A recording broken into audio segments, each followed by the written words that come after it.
Welcome to my YouTube channel. Today we are going to discuss the advanced encryption standard. In previous video we have discussed data encryption standard, and now we are moving towards the AES, that is also the most important concept in cryptography. इसके बारे में जितने भी concepts हैं वो हम discuss करेंगे, और इसकी एक एग्जांपल भी हम देखेंगे कि आप किस तरह से की शेड्यूल कर सकते हैं, की जनरेशन कर सकते हैं, इंक्रिप्शन कर सकते हैं, डिक्रिप्शन कर सकते हैं।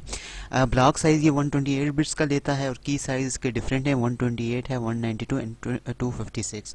अगर 128 बिट की साइज़ है तो उसके लिए हमारे पास 10 राउंड्स होते हैं, 192 बिट की साइज़ है तो 12 एंड 256 तो 14। AES is a non Feistel structure. ये नॉन फीस्टर स्ट्रक्चर है। बेसिकली हमने देखा था जैसा कि DES हमारे पास फीस्टर स्ट्रक्चर था। फीस्टर स्ट्रक्चर बेसिकली ये होता है कि हम उसको, जैसे हमने लेफ़्ट एंड राइट बिट्स में डिवाइड किया था, फिर उसको एक फंक्शन से गुजारा था और उसके 16 राउंड्स इस तरह से कंप्लीट हो रहे थे, लेकिन यहाँ पर ये उससे डिफरेंट है। अच्छा, बेसिकली ये इसका स्ट्रक्चर है। इसमें हमारे पास प्री राउंड ट्रांसफॉर्मेशन, उसके बाद राउंड 1, राउंड 2 और राउंड n तक जाता है। AES के डाटा यूनिट्स हम बाइट्स में लेते हैं बेसिकली, और बाइट्स को हम यहाँ बाइट्स और देन हम बाइट्स से वर्ड जनरेट करते हैं। और वर्ड जो है वो हमें पता है 4 बाइट्स का होता है एक वर्ड। और उसके बाद हम जब ब्लॉक बनाते हैं तो ये हमारे पास 16 ब्लॉक्स हैं, और इसमें हर जो B0 है या B1, B2, B3 ये हमारे पास एक एक वर्ड है। ठीक है, तो ये हमारे पास 16 वर्ड्स बन जाते हैं। अगर हमने इसको स्टेट जनरेट करनी हो तो हमने जस्ट ये जो ब्लॉक लिखा है इसको आप कॉलम वाइज लिख देंगे। इसके अब आगे जो है वो एग्जांपल भी देखेंगे तो उसमें आपको क्लियर समझ आ जाएगी।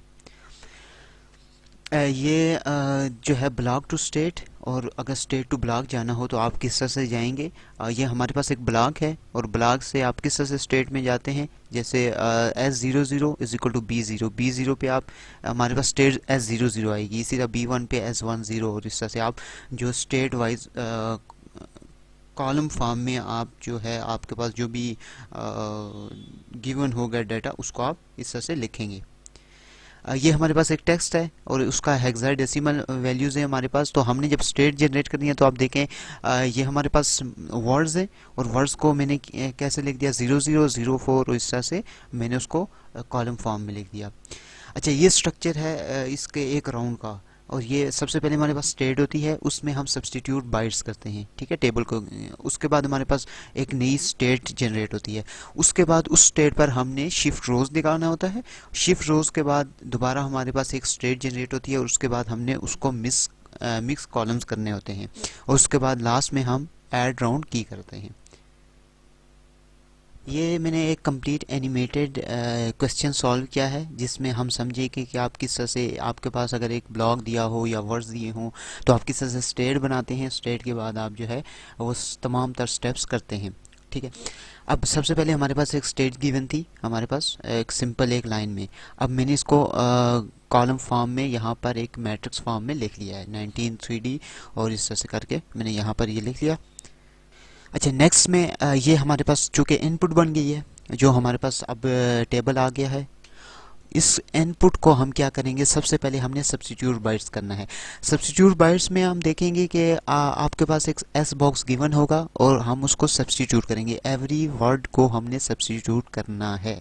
अब जैसे कि फॉर एग्जांपल फर्स्ट हमारे पास 19 वर्ड है, तो अब देखें जो हमारे पास पहला 19 है इसको मैं लेकर गया यहाँ पर, और देखें अब पहली रो एंड नाइन्थ कॉलम, पहली रो एंड नाइन्थ कॉलम, तो मेरे पास जो वर्ड आ रहा है यहाँ पर D4।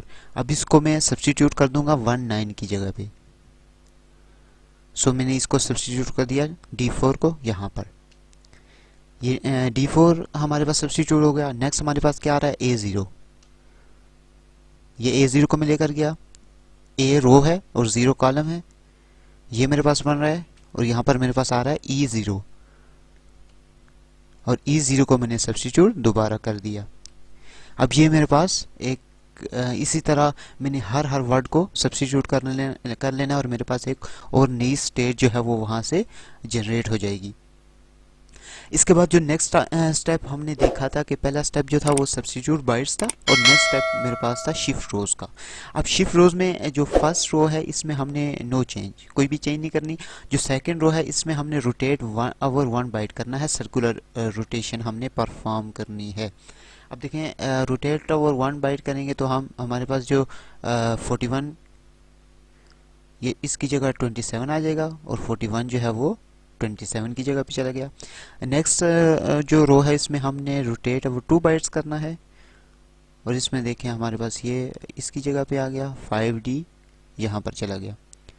इसके बाद 98 52 की जगह पे, और ये हमारे पास रोटेट ओवर 2 बाइट्स होगी। इससे नेक्स्ट में हमारे पास क्या होगा कि AE जो है वो लास्ट में चला जाएगा, और ये पीछे 3 बाइट्स चले जाएंगे, तो ये हमारे पास रोटेट 3 लेफ्ट हो जाएगा। ठीक है, अब हमारे पास ये जो बन चुकी है, ये हमारे पास नई जो स्टेट है वो हमारे पास बन चुकी है। अब इस स्टेट पर हमने जो करना है वो मिक्स कॉलम्स करना है। अब यहाँ पर मिक्स कॉलम्स के लिए सबसे पहले हमारे पास एक मैट्रिक्स गिवन होता है। इस मैट्रिक्स को आप खुद भी बना सकते हैं, 2 1 1 3। अब ये जो 3 लास्ट वाला ये यहाँ चला जाएगा, 2 यहाँ पर, ये 1 यहाँ यहाँ, फिर ये 1 लास्ट, ये 3 जो है यहाँ पर। ठीक है, और इस तरह से आप इसको बना लेंगे। अच्छा, ये आपके पास जनरली क्वेश्चन में भी गिवन होता है। ये आपके पास जनरली जो है वो क्वेश्चन में भी गिवन होता है, और इसमें हमने क्या करना है कि सबसे पहले हमने यहाँ पर मल्टीप्लाई करना है इसको, इस स्टेट की हर कॉलम से। सबसे पहले जो मेरे पास फर्स्ट कॉलम है ये यहाँ पर जाएगा, ये मेरे पास इस कॉलम को मैंने मल्टीप्लाई किया और मेरे पास एक रिज़ल्ट आया। उस रिज़ल्ट को मैं यहाँ पर आके मैंने सब्स्टिट्यूट कर दिया। अब सिमिलरली जो सेकंड कॉलम है वो जाएगा, ये इसका रिज़ल्ट आ गया,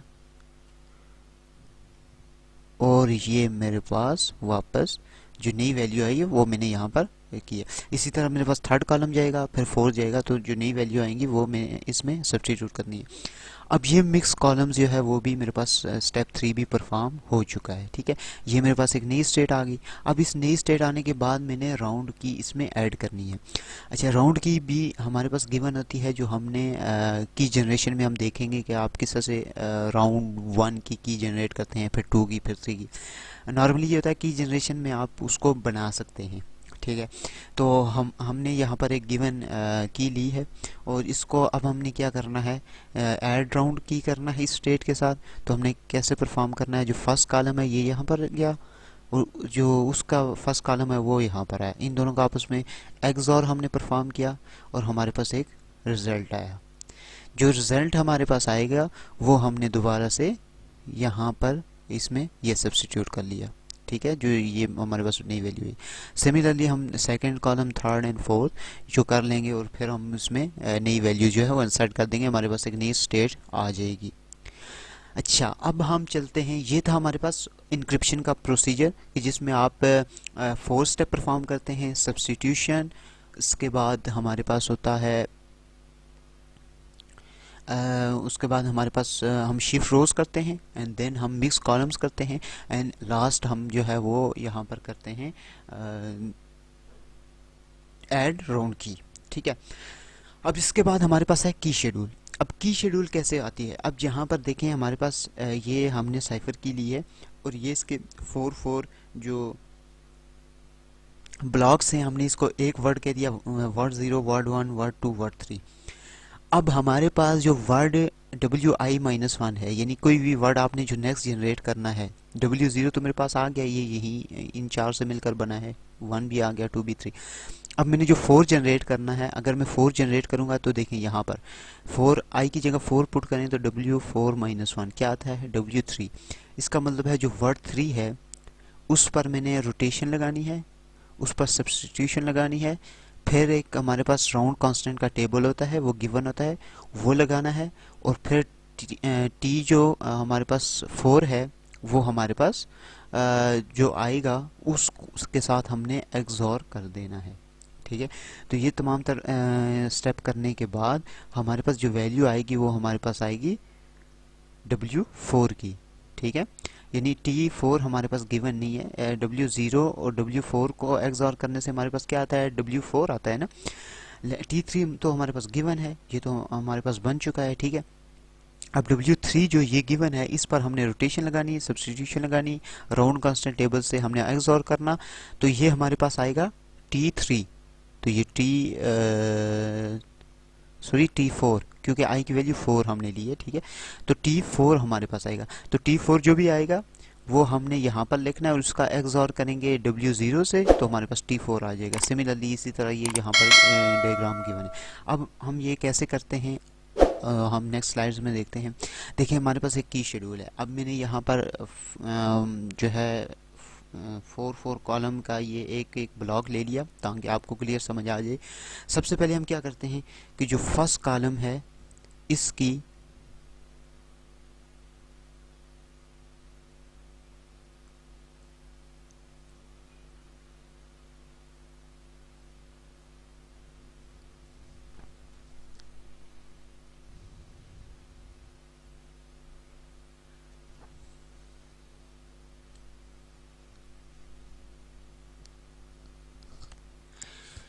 अच्छा, सबसे पहले हमने क्या करना है, जो फर्स्ट टेबल है हमारे पास, इसका जो फर्स्ट कॉलम है एंड फोर्थ कॉलम है, ये इसका फोर्थ कॉलम हम ले आएंगे और ये हमारे पास फर्स्ट कॉलम आ गया। इन दोनों का हमने करना है, अब सबसे पहले हमने जो फोर्थ कॉलम है इस पर हमने करना है रोटेट वर्ड। रोटेट वर्ड कैसे करेंगे, जैसे ये 09 की वैल्यू है, ये वैल्यू 3C की जगह पे आ जाएगी और 3C की वैल्यू 09 पे चली जाएगी। ये है मेरे पास ये 3C यहाँ पर चला गया एंड 09 यहाँ पर चला गया, ठीक है। अब रोटेट वर्ड करने के बाद यहाँ पर हम सब्स्टिट्यूट करेंगे। सब्स्टिट्यूट के लिए दोबारा से हमें जो है वो एक टेबल की ज़रूरत है जो कि आपको एस बॉक्स गिवन होगा। इस एस बॉक्स से हमने 3C, CF, 4F, 09 तमाम तर वैल्यू को दोबारा से सब्स्टिट्यूट कर लेना है 3 रो के लिए, C कॉलम के लिए। और ये हमारे पास जो नई वैल्यूज़ आ जाएंगी वो इस तरह से हमारे पास चेंज होकर ये वाली वैल्यूज़ आ जाएंगी। अब ये वाली वैल्यूज़ हमारे पास नई सब्स्टिट्यूट होके आ चुकी हैं। अब हमने क्या करना है, हमारे पास एक और टेबल होगा राउंड कांस्टेंट का टेबल, ये भी आपको गिवन होगा। ये जो टेबल इसी तरह बनता है 1, 2, 4, 8, 16 इस तरह की फॉर्म में बनता है और नीचे जो जितनी भी वैल्यू होती हैं 0, 0, 0, 0 इस तरह की वैल्यूज़ होती हैं। सबसे पहले हमने क्या करना है, इसका जो फर्स्ट कॉलम है हम वो लेकर यहाँ पर आए, इसको हमने XOR करना है, इन तीनों को हमने आपस में XOR कर दिया। XOR करने के बाद हमारे पास एक नई जो है वो वैल्यू जनरेट होगी। अब ये जो नई वैल्यू जनरेट हुई है ये हमने पुट कर देनी है जो फोर्थ के नेक्स्ट वाला कॉलम है उसमें, ठीक है। तो ये एक कॉलम इस तरह से आ गया। अब फर्स्ट और फोर्थ को हमने जो है इस तरह से ऑपरेशन परफॉर्म करके हमने फिफ्थ को जनरेट कर लिया। अब हमने 6 को जनरेट करना है, तो देखें इसको 2 को नीचे मिलाया और फिफ्थ को ले आया। अब इनका सिंपल अब रोटेशन वगैरह नहीं करनी, अब सिंपल XOR करना है और एक नया कॉलम आ गया, इसको जस्ट आपने यहाँ पर नेक्स्ट में पुट कर देना। सिमिलर अब जो नेक्स्ट स्टेप में दोबारा से आप थर्ड को ले आए और अभी जो हमने बनाया था इसको दोबारा नीचे ले आए, इन दोनों को आपस में XOR किया। XOR करने के बाद हमारे पास एक नया कॉलम आया और उसको हमने इस तरह से यहाँ पर पुट कर दिया। अच्छा, ये की शेड्यूल इसी तरह चलती रहेगी। नेक्स्ट में हमने फिर क्या करना है, इसको हम नीचे लाएंगे और फोर्थ वाला नीचे लाएंगे और इस तरह से। अब जब दोबारा से जैसे ही फर्स्ट स्टार्ट होगा, ये वाला फर्स्ट स्टार्ट होगा, यानी जो कि हमारे पास आप समझ लें कि फिफ्थ पोजीशन पर है, इसका फर्स्ट स्टार्ट होगा, ये फिफ्थ स्टार्ट होगा। तो अब वही काम हमने दोबारा से करना है, ठीक है। रोटेशन भी करनी है, सब्स्टिट्यूशन करके हमने XOR करना है विद राउंड कांस्टेंट, ठीक है। लेकिन जो अगले जो नेक्स्ट 3 स्टेप्स होंगे वो हमने इसी तरह उनमें सिर्फ एक्सॉर करके हमने उसको लिख देना है। तो ये इस तरह से की शेड्यूल जो है वो AES की होती है। और आप देख सकते हैं कि हम कितनी कन्फ्यूजन एंड डिफ्यूजन वगैरह हम यहाँ पर क्रिएट कर रहे हैं, और जिससे इसीलिए AES जो है वो अभी तक डिक्रिप्ट नहीं हो सका, और इसकी जो कंप्यूटेशनल पावर्स है वो बहुत ज़्यादा है। तो इसी वजह से हम जो है की शेड्यूल में भी बहुत ज़्यादा हम सब्स्टिट्यूशन कर रहे हैं, एक्सॉर कर रहे हैं, राउंड कांस्टेंट लगा रहे हैं, फिर जो नेक्स्ट की है फिर उसको पीछे से एक्सॉर कर रहे हैं। तो इस तरह से इसलिए जो है ये ES आप कह सकते हैं कि that is the most stronger algorithm.